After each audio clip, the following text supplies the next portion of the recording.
ముందుగా నేను షేక్ సాబిర్ అలీ సామాజిక కార్యకర్తగా జమ్మికుంట ప్రాంతంలో సుపరిచితుడను.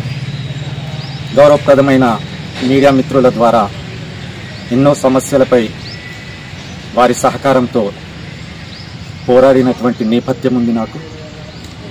ఈరోజు కూడా జమ్మికుంటకు సంబంధించి కోరపల్లిలో గల ఎస్ఆర్కే డైరీ ఆ యాజమాన్యానికి మరియు అందులో గతంలో విధులు నిర్వహించినటువంటి వారికి సంబంధించినటువంటి అంశం విషయం లోపల జర్రంశెట్టి కృష్ణారావు గారు, గోవింద రెడ్డి గారు, మధు గారుతో పాటు డైరీ చైర్మన్ బండారు మారుతి గారికి సంబంధించినటువంటి వివాదం లోపల జర్రంశెట్టి కృష్ణారావు గారు నన్ను మధ్యవర్తిత్వం వహించడానికి నన్ను ఆశ్రయించినప్పుడు నేను ఇట్టి విషయమై గౌరవ సిఐ గారి దగ్గరికి పోవడం జరిగింది.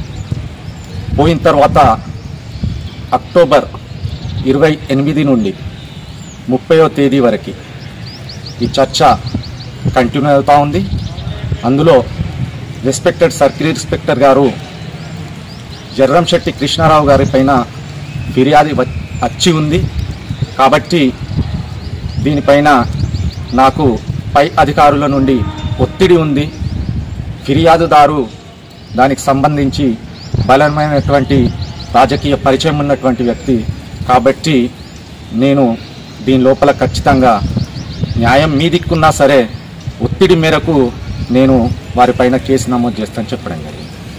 దాని తర్వాత నేను సార్ ఇందుకు సంబంధించి సివిల్ వ్యవహారము ఏదైనా ఉంటే వారు కోర్టు లోపల పరిష్కరించుకోగలుగుతారు, మీరు వెసులుబాటు కల్పించండి అన్నప్పుడు ఆయన గారు 3 లక్షల రూపాయల లంచాన్ని ఇవ్వమని చెప్పి అడగడం. తర్వాత నేను ఈ బాధితులతో సరే కోర్టుకు వెళ్దాం, సార్ పైన ఒత్తిడి ఉందంటున్నారు కాబట్టి మీరు కాస్త ఆర్థికంగా నష్టపోవాల్సిందే, ఎందుకంటే ఆయన ఎస్హెచ్ఓ కాబట్టి ఆయన సహకారం లేనిది మనం ఏమీ చేయలేమన్నప్పుడు బాధిత కుటుంబ సభ్యులు 3 లక్షల రూపాయలు ఆయన ఛాంబర్లో కూర్చున్న తర్వాత 28 నుంచి 30వ తారీఖు సిసి ఫుటేజ్ను ఆయన ఛాంబర్ లోపలిది పరిశీలించాల్సిందిగా ఈ సందర్భంగా అధికారులు కూడా అడుగుతా ఉన్నా. నేను వెనువెంటనే వాళ్ళు బయటకు వెళ్ళిపోయిన తర్వాత నన్ను ఆయన ఛాంబర్ లోపల ఉన్నటువంటి బాత్రూమ్ లోపలికి వెళ్ళమనడము, ఆ బకెట్లో 3 లక్షల కవర్ పెట్టేసే సాబిర్ అనడము, దాని తర్వాత నేను వెళ్ళి రావడం జరిగింది. తద్వారా ఇట్టి విషయం లోపల మరలా బాధితుడిపైనే గౌరవ సిఐ గారు ఒక atrocity case, baseless case file చేయడం జరిగింది. ఇట్టి విషయం లోపల నేను డిసెంబర్ 30వ తేదీ రోజు ఆయనను ఫోన్లో ప్రశ్నించడం జరిగింది. నేను సూటిగా అడిగినాను, ఏమని, సార్ 3 లక్షల రూపాయలు మీరు లంచం తీసుకొని బాధితుడిపైనే కేసు ఎట్లా నమోదు చేస్తారు అంటే ఆయన తడబడ్డ తర్వాత నేను అన్నాను, నేను మీ బాత్రూంలోకి వచ్చి మీ దగ్గర 3 లక్షల రూపాయల లంచం మీ బకెట్లో పెట్టిన బాత్రూమ్ బకెట్లో ఆ ఫుటేజ్లు తీయండి, మీరంతా చూసినారు, నా జేబుకున్న స్పై కెమెరాను గమనించలేకపోయారు అని చెప్పి నేను ఆయనతో వాగ్వాదం చేసిన. అంటే సాబీర్, నేను నిన్ను టాయిలెట్ లోపలికి పొమ్మనడం తప్ప అంటే నేను అన్నాను, ఒక ప్రైవేట్ వ్యక్తి మీ బాత్రూంలోకి ఎట్లొస్తాడు, బయట ఉన్నాయి కదా పబ్లిక్ టాయిలెట్స్, దానితో పాటు రెండొక విషయం కూడా నేను అడిగినాను, సార్ మీరు నన్ను నమ్మడం మీరు చేసిన తప్పు అన్నాను. అంటే ఆయన ఏమంటారంటే, సాబీర్ నేను నిన్ను నమ్మడం తప్ప, నేను చేసింది చెప్పు, ఇట్లయితే ఎట్లా సాబీర్ అని చెప్పి ఆయన రిక్వెస్ట్ చేయడం జరిగింది. ఆ ఆడియో మీ దగ్గర ఉంది.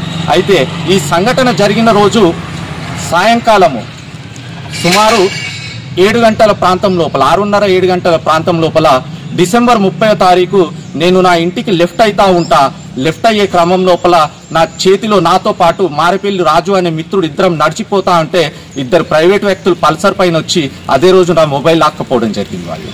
కానీ అదృష్టవశాత్తు నేను అప్పటికే సంబంధిత ఆడియోను నా మిత్రులకు షేర్ చేసుకున్నాను కాబట్టి ఆయనకు నాకు మధ్యన జరిగినటువంటి సంభాషణ ఈరోజు సాక్ష్యంగా నిలిచింది. తద్వారా నేను మీడియా వారితో అప్పీల్ చేస్తా ఉన్నా, పోలీస్ ఉన్నతాధికారులతో కూడా అప్పీల్ చేస్తా ఉన్నా, నా పైననే ఉల్టా తప్పుడు సాక్ష్యంగా పెట్టి కేసులు బనాయించే క్రమం కూడా జరగవచ్చు. గతం లోపల కూడా నేను ఇలాంటి విషయాన్ని నేను ప్రస్తావించినప్పుడు ఇక్కడి కమిషనర్ ద్వారా నా పైన తప్పుడు కేసు బనాయించారు, ఎలాంటి సాంకేతిక ఆధారాలను పరిశీలించకుండా. దీని లోపల కూడా అలా జరిగే ప్రమాదం నాకుంది.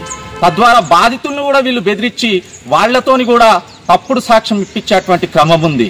మేము ఇయ్యలేదు అని చెప్పి కూడా చెప్పించే ప్రయత్నం జరగబోవచ్చు గాక. కానీ నేను కరాఖండిగా చెప్తా ఉన్నా, గౌరవప్రదమైనటువంటి మీడియా వారిని రిక్వెస్ట్ చేస్తా ఉన్నా, ఈ సందర్భంగా ఉన్నతాధికారులను డిమాండ్ చేస్తా ఉన్నా, మీరు 28 to 30 అక్టోబర్ ఆ ఫుటేజ్లను పరిశీలించండి, వాస్తవాలు బయటికి వస్తాయి. ఆయనకు నాకు జరిగిన సంభాషణ ఆడియోను పరిశీలించండి, విషయాలు బయటకు వస్తాయి. తద్వారా ఇలాంటి అవినీతి అధికారి ఈ సమాజంలో పోలీసులకు ఉన్నటువంటి మంచి పేరును చెడగొట్టే ప్రమాదం ఉంది. కాబట్టి దయచేసి మీకు విజ్ఞప్తి చేస్తా ఉన్నా. Thank you.